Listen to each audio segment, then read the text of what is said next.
வரும், ஜெகத் ரட்சகன் மாதிரி நாட்கள் பிணவரையில் பணத்தை ஒழிச்சு வச்சிருந்தேன், அதை பற்றிலாம் இங்கே எவனும் திமுக காரன் பேச மாட்டான். மாறா என்ன பேசுவாங்க, சீமானுக்கு எங்கிருந்து பணம் வருது.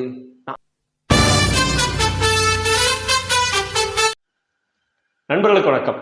நான் உங்கள் நண்பன் குரு முருகன். அண்ணன் சீமான் அவர்கள் தேர்தலை எதிர்கொள்றதுக்கு பணம் எங்கிருந்து வருது, எப்படி அவர் இவ்வளவு கூட்டத்தை கூட்டுறாரு, இவ்வளவு செலவுகள் எப்படி பண்றாரு, எப்படி இதெல்லாம் நடக்குது, எப்படி இதெல்லாம் பாசிபிள் அப்படின்னு சொல்லிட்டு கழகத்துக்கு முட்டு கொடுக்குற கழக உடன்பிறப்புகள் இணையதளங்கள் ஒரு புறம் கதறிக்கிட்டு இருக்காங்க.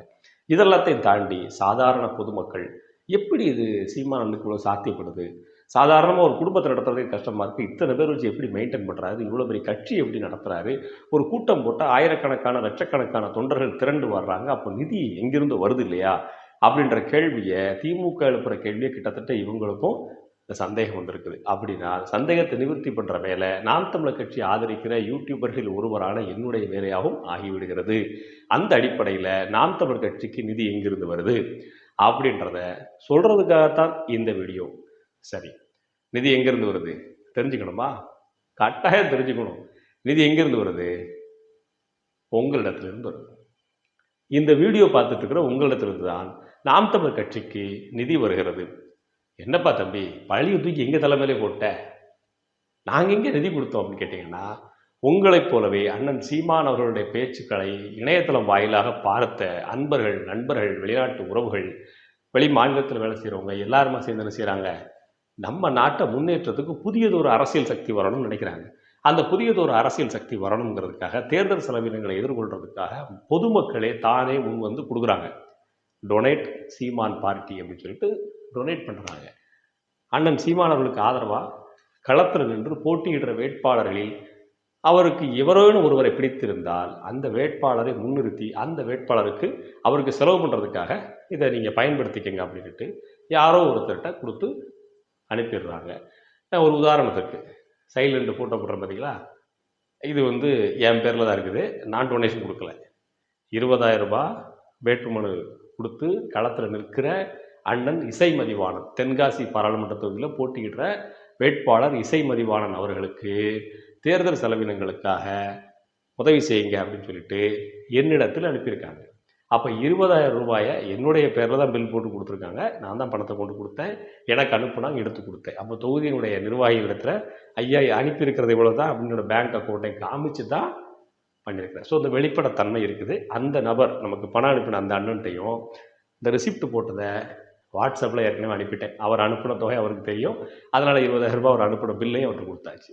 ஸோ இந்த மாதிரி நம்ம என்ன செய்கிறோம், வெளிப்படையாக கொடுத்துட்றாங்க. இந்த மாதிரி சீமான் தம்பிகள் வேறு வேறு இடங்களில் எங்கே சந்திக்கிறாங்களோ அவர்கிட்ட கொடுக்குறாங்க, கட்சிக்கு போய் சேருது.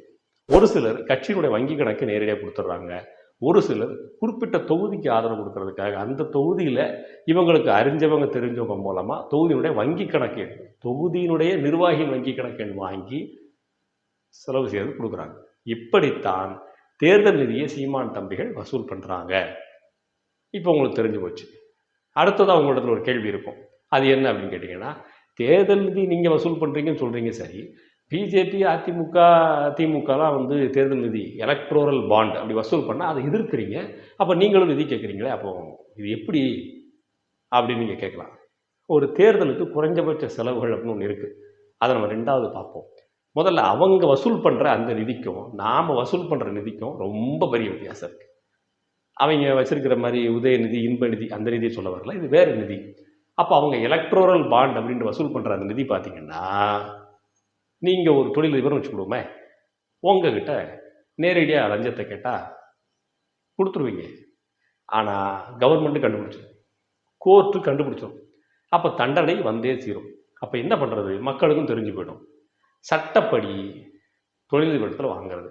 அப்போ சட்டப்படி தொழிலதிபரிடத்தில் வாங்கி எலக்ட்ரோரல் பாண்ட் அப்படிங்கிற பேரில் வாங்கி அந்த சம்மந்தப்பட்ட தொழிலதிபருக்கு ஏற்றால் ஒரு சட்டத்தை திருத்துறது. உங்களுக்கு இன்னும் புரியலையா? இன்னும் ஓப்பனாக சொல்கிறேன் பாருங்க. கௌதம் அதானி அப்படின்ற ஒருத்தருக்கு ஆதரவாக ஒரு சட்டத்தை போடுறாங்க, ஸ்பெஷல் எக்கனாமிக் ஜோன் அப்படின்னு அறிவிக்கிறாங்க. எங்கள் விழுங்கத்தில் துறைமுகம் கட்டுறதுக்கு 99 வருஷத்துக்கு அந்த மனுஷனுக்கு ஒட்டுமொத்த நாட்டில் வளங்களை கொண்டு போய் கொடுக்குது. ஒரு துறைமுகத்தை கட்டிக்க, நீயே நிர்வகிச்சுக்க அப்படின்னு கொடுக்குது. யாருக்கு? கௌதம் அதானிங்கிற ஒரு தனியார் முதலாளிக்கு. அதை கட்டுறதுக்கு எனக்கு மெட்டீரியல்ஸ், ரா மெட்டீரியல்ஸ் வேணுமே, மலைகளை உடச்சி இழுட்டு வரணுமே, பாறைகள்லாம் வேணுமே. அதை நான் தர முடியாது, நான் நிலம் தந்துட்டேன், லேபர் ஃபோர்ஸ் தர்றேன், என் சாலையில் நீ ரோடு போட்டுக்கோ, இது வழியாக போய்க்கோ, என்னோட ஸ்டேட்டோட எக்கனாமி டெவலப் ஆகட்டும், ஆனால் மலையை மட்டும் கை வச்சிடாத அப்படின்னு சொல்லுது ஸ்டேட் ஆஃப் கேரளா.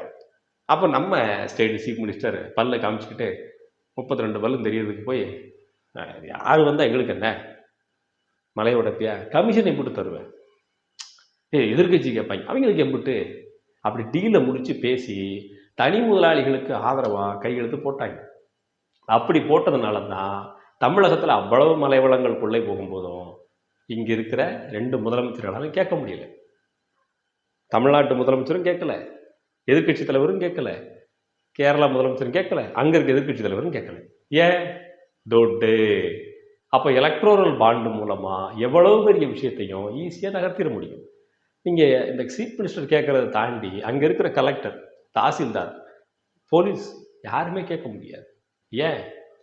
நிதியமைச்சர் கையெழுத்து போட்டாச்சு, ஸ்பெஷல் எக்கனாமிக்ஸ் ஒன்று.